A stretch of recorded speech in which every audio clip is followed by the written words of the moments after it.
नमस्कार, मैं गीता कुमार। आप देख रहे हैं Facebook live page Geeta Kumar. अभी हमारी उपस्थिति है राष्ट्रीय जनता दल के तेज तरार जिला उपाध्यक्ष युवा के भाई अजमत अली जी। और आपको बता दें, अजमत अली जी एक वैसे व्यक्ति हैं, राष्ट्रीय जनता दल के वफादार सिपाही हैं और एक नंबर के शायर भी हैं, एक अच्छे वक्ता हैं। आज हम इन्हीं से बात करेंगे कि आज की परिस्थिति, आज की राजनीति, कारण कि 2025 घुस चुका है और 2025 में चुनाव की बिगुल बजेगा, इसमें भी कोई सस्पिशन नहीं है, बजने ही वाले हैं।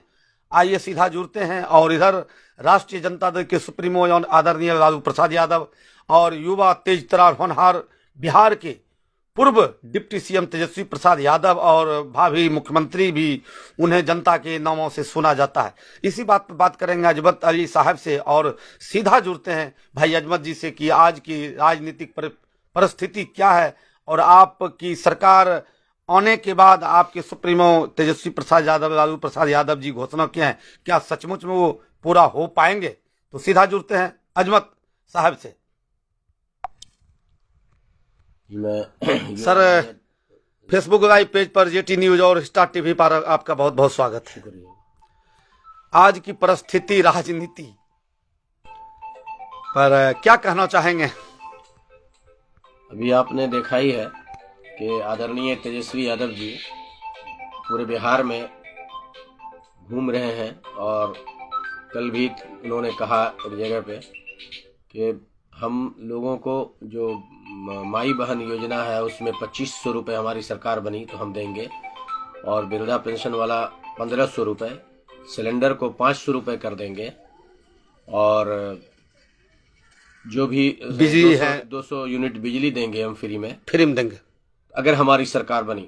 तो इसमें कोई शक की गुंजाइश तो नहीं दिखती है, क्योंकि जब वो डिप्टी सीएम थे और जिस तरह से उन्होंने नौकरियां दी हैं, ये वो छुपी हुई बात नहीं है। पूरा बिहार किया, पूरा हिंदुस्तान जानता है इस बात को कि ये एक युवा होने के नाते जिस तरह से काम करना चाहिए था, उन्होंने उतने 17 महीने में वो काम किए जो बहुत से 17 साल में भी नहीं कर पाते।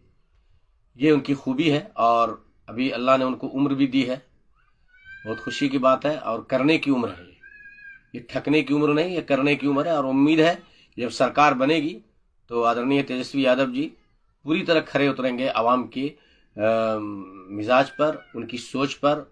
जो आवाम उनसे उम्मीद लगाए बैठी है वो जरूर करके दिखाएंगे तेजस्वी यादव जी। देखिए अजमत बाबू, आपकी सरकार पहले भी गठबंधन में काम कर चुकी है, नीतीश जी के नेतृत्व में कर चुकी है।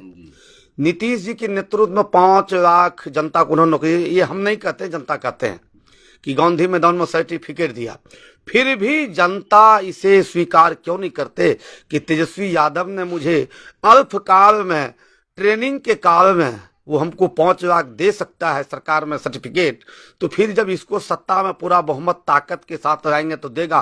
तो आखिर ये जनता को विश्वास क्यों नहीं होती है कि हम इन्हें बनावे? तो अब हो गया है 2025 में आने वाला चुनाव जो है, अभी 2, 4, 5, 6 महीने बाद चुनाव होगा, तो उसमें आप देख लेंगे कि जनता ने कितना विश्वास किया है इनके ऊपर। क्योंकि जब ये इन्होंने नौकरी दी है उसके बाद तो फिर इनको मौका ही नहीं मिला। अभी बिहार में सरकार बनाने का भी तो मौका मिला नहीं है इनको जी। तो अब वो समय आ रहा है। और जितनी सीटें आई थी 2020 में, उससे बढ़ के क्या मैं समझता हूँ, उम्मीद रखता हूँ कि फुल बहुमत से सरकार उनकी बनेगी, और हम दुआ करते हैं कि बने। और आवाम को सोचने की कोई ज़रूरत नहीं है, आवाम उम्मीद लगाए हुई है वो, और आवाम पूरी तरह मुतमईन हो चुकी है कि तेजस्वी यादव जो कहते हैं वो करते हैं और जो कहेंगे वो करेंगे। सिर्फ इंतज़ार कीजिए 2025 के चुनाव का। हमारी सरकार सिर्फ बन जाए, जिस तरह से हम लोग मेहनत कर रहे हैं, हर कोई एक एक डोर टू डोर मिल रहा है, हर किसी से मुलाकात रोजाना, यहाँ बैठक वहाँ बैठक, इससे मिलना उससे मिलना, जितनी मेहनत हो सकती थी पार्टी को ऊंचाई तक ले जाने के लिए और कामयाबी के लिए, वो कर रहे हैं। खुद बड़े नेता भी कर रहे हैं और हम लोग भी कर रहे हैं। अच्छा, आज की परिस्थिति इतना, माने सुशासन बाबू का कहना है कि हमारे सरकार में सुशासन की सरकार है, न किसी को फंसाता है न किसी को बचाता है। फिर भी इस सरकार में चाहे गांजा हो, दारू हो, चरस हो, हर चीज हो, चरम सीमा पे रोज के रोज क्राइम हो सकता है। इस पर आप क्या कहना चाहेंगे?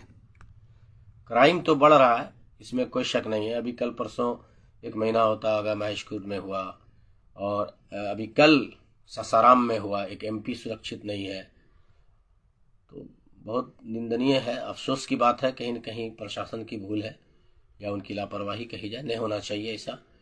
और माननीय मुख्यमंत्री जी जो कहे हैं, तो कानून तो सबके लिए बराबर है, लेकिन जिस तरह से हमला हुआ एमपी के ऊपर, अब इससे बढ़ के क्या हो सकता है। तो अफसोस की बात है, कहीं न कहीं कुछ कमजोरी तो है। 2025 में चुनाव होना है बिहार विधानसभा का। जी। आप किस दमखम से, किस तरह रूप में चुनाव लड़ेंगे जो आपके अभी सत्ता पर आपको काबिज होना है, और जो जनता का लालसा है जिससे माई बहन योजना हो, हर चीज हो, तो किस रूप में इसको देखेंगे, किस रूप में लेंगे जो आप आपकी बार अभी आप अपने पार्टी और तेजस्वी यादव हम पार्टी के लिए और हमारे पार्टी के जितने भी लोग हैं अपने लिए मेहनत नहीं करते हैं, बल्कि आवाम के लिए मेहनत करते हैं और उसी के लिए दौड़ते भी हैं। अपने फायदे के लिए, अपने स्वार्थ के लिए हम नहीं बढ़ते आगे। और अपना स्वार्थ, अपना फायदा हमारी पार्टी अगर सोचती तो बीजेपी के गोद में अभी बैठी हुई होती। अपना स्वार्थ नहीं सोचती है पार्टी।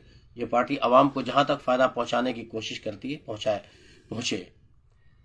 क्योंकि रही बात हम मेहनत करने की, तो मेहनत तो पूरी तरह से कर ही रहे हैं और करेंगे जहां तक हो सकता है। इसमें कहीं से दुराय नहीं है। जिस तरह से हो सकता हो हम करेंगे। एक बहुत अच्छा शेर है कि चलो माना कि मुकद्दर की इजाज़त भी ज़रूरी है, मगर जब मंजिल को पाना है तो मेहनत भी ज़रूरी है। हवा जब तक हवा है तब तक दोस्ती रखना, हवा जब आंधी बन जाए तो बगावत भी ज़रूरी है। तो तेजस्वी यादव जब अलग हुए तो कहीं न कहीं कुछ कमी रही होगी, वो अलग हो गए, और अलग हो गए तो उसका फ़ायदा इनको पहुँचेगा, एकदम तय बात है, आप देख लीजिएगा। और बिहार तरक्की, एक नई तरक्की की तरफ बढ़ेगा बहुत जल्द। क्या तो आपकी सरकार अभी 2025 में बनना लगभग तय माना जा रहा हम है? कैसे कहें कि नहीं तय है, हम तो कहेंगे कि बिल्कुल तय है। जी जी 100%। जी। इसी ये गरीबों की, शोषित पीड़ितों की आवाज है और उसकी इच्छा को पूरी करना। आदरणीय लालू प्रसाद यादव जी ने जिस तरह से गरीबों, मजदूरों, कमजोरों, मजलूमों को मुंह में आवाज दी है, वो अभी तक लोग भूले नहीं, उनके दिमाग से उतरी नहीं है वो बात। तो फिर से जो पीड़ित हो रहे हैं, अब उनको वो बात याद आ रही है कि लालू जी ने हमको वहां पर लाकर खड़ा कर दिया जहां कोई हमको चाहता नहीं था।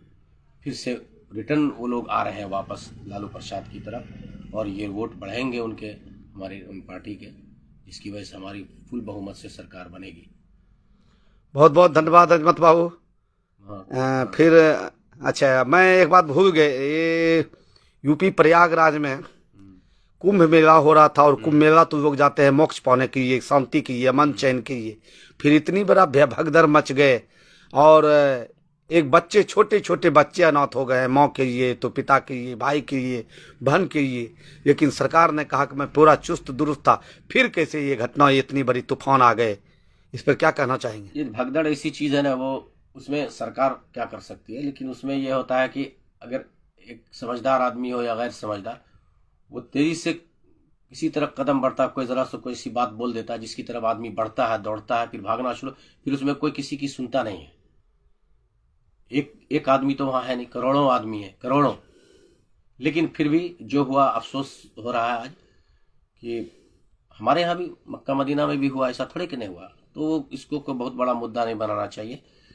और अफसोस की बात यह है कि जिस मुसलमानों को वहां वर्जित किया गया था जाने के लिए, लेकिन जब ये हादसा हुआ तो मुसलमानों ने अपने मस्जिदों के दरवाजे खोल दिए, अपने घरों के दरवाजे खोल दिए, अपने बाथरूम के पीड़ित की सहायता के लिए। हाँ, पीड़ित की सहायता के लिए। जिनके पास मोबाइल था, चार्ज नहीं था, उनके लिए चार्ज की सुविधा उपलब्ध कराई। तो ये सोचना चाहिए था कि देखिए, मोहब्बत खत्म नहीं हुई है, मोहब्बत आज भी जिंदा है। नफरत चाहे कितनी भी अपनी बुलंदी पर चला जाए, लेकिन मोहब्बत उसको हराती ही है, जिस तरह से उस दिन कायम, ये मिसाल कायम हुई है। हम भाई थे, भाई है और भाई रहेंगे। जी जी, बहुत बहुत धन्यवाद अजमत बाबू। आप बने रहिए हमारे फेसबुक लाइव के साथ, हम ताजा अप टू डेट रहेंगे। खगड़िया से गीता कुमार की खास रिपोर्ट।